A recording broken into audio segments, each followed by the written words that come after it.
RSS கொள்கையை வந்துட்டு அஇஅதிமுக வழி நடத்துச்சுன்னு சொல்லுவீங்க? சொல்லுங்க. அப்படி எதுவுமே கிடையாது. ஆர்எஸ்எஸ் கொள்கை என்னவோ இந்து ராஷ்டிரம். இந்து ராஷ்டிரம் அப்படின்றத அமைக்கிறதுக்கு வந்துட்டு இவங்க பாடுபடுறாங்களா அதிமுக? கிடையாது.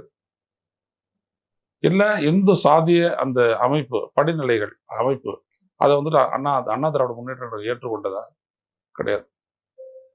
இல்ல அதிமுக எந்த தலைவர்களாவது மனுஸ்மிருதி மிகப்பெரிய புத்தகம், ஒரு வழிகாட்டுதல் தத்துவம் அப்படின்னு சொல்லியிருக்காங்களா? கிடையாது.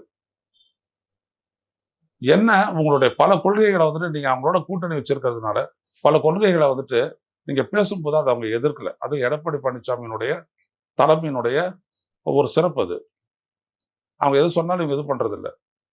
எம்ஜிஆர் அண்ணாவையும் பெரியாரையும் பற்றி அவதூறா பேசும்போதெல்லாம் கூட இந்து முன்னணி மாநாட்டில் அங்க இருந்த உதயகுமார் உட்பட யாருமே எதுவும் பேசிக்கல. அதுக்கப்புறம் இங்க இருந்து கண்டன குரல் வந்துட்ட உடனே தான் அவங்க பேசுறாங்க. அவ்வளவுதான். ஏன்னா தமிழ்நாட்டு மக்களினுடைய அந்த உளவியல் பிரதிபலிப்போட தான் அஇஅதிமுக செயல்பட்டு வருது இன்று வரை. அவருடைய தலைவர்கள் மட்டும் மாறி இருக்காங்க. இப்ப கூட இந்த மாதிரி சொன்னதுக்கு வந்துட்டு எங்களுக்குன்னு ஒரு கொள்கை பாதை இருக்கு அப்படின்னு சொல்லிட்டு யார் சொல்றது? மதுரையில செல்லூர் ராஜு மட்டும் சொன்னார். இன்னும் இங்க எடப்பாடி பழனிசாமியோ இல்ல அவங்களுடைய அங்கீகரிக்கிற பேச்சாளர் ஜெயக்குமாரோ இல்ல உள்ளபடி பகுத்தறிவு கொள்கைகளை கடைபிடிக்கக்கூடிய பொன்னையனோ இல்ல முனுசாமியோ யாரும் சொல்லல. அது எவ்வளவு ஆபத்தான ஒரு விடயம். ஏன் பேசல?